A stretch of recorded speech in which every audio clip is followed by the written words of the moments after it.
Usually when we look at a skyscraper, we see dead materials, right? Like steel, glass, concrete.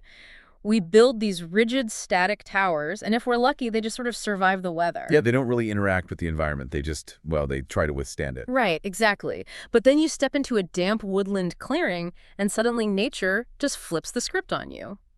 You're looking at a towering biological skyscraper that isn't just surviving the weather, it's like literally creating it.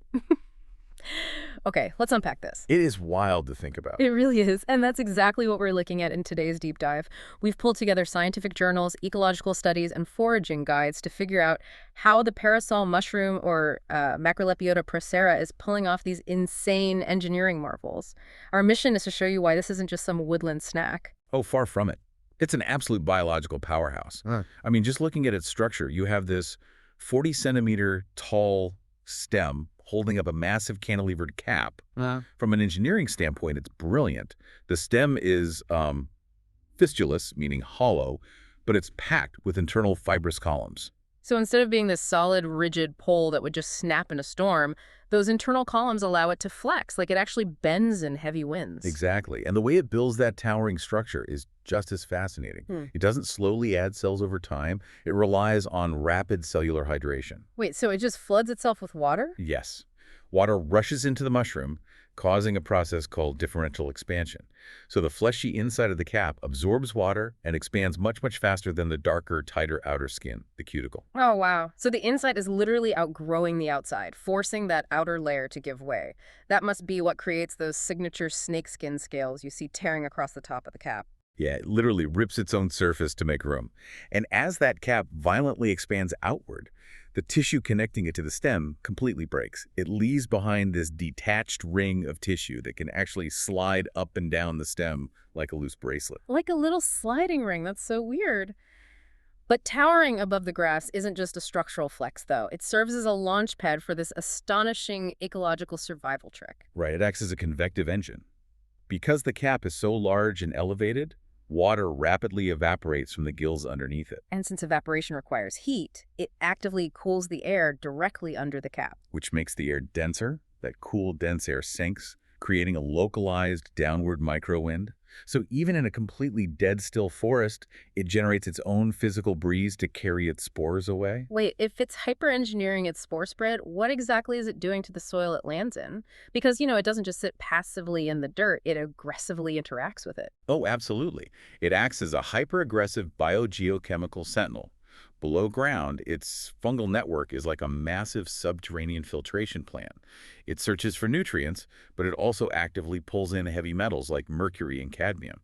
And astonishingly, it bioaccumulates radioactive isotopes like polonium-210 and lead-210. Wait, really? Why would it pull in radioactive material and heavy metals? That seems like an evolutionary glitch. I mean, you'd think that would just kill it. It is a glitch in a way. Heavy metals chemically mimic the essential nutrients the mushroom actually wants, so the subterranean network pulls them in by mistake. I see. But instead of dying from the toxicity, it isolates those metals.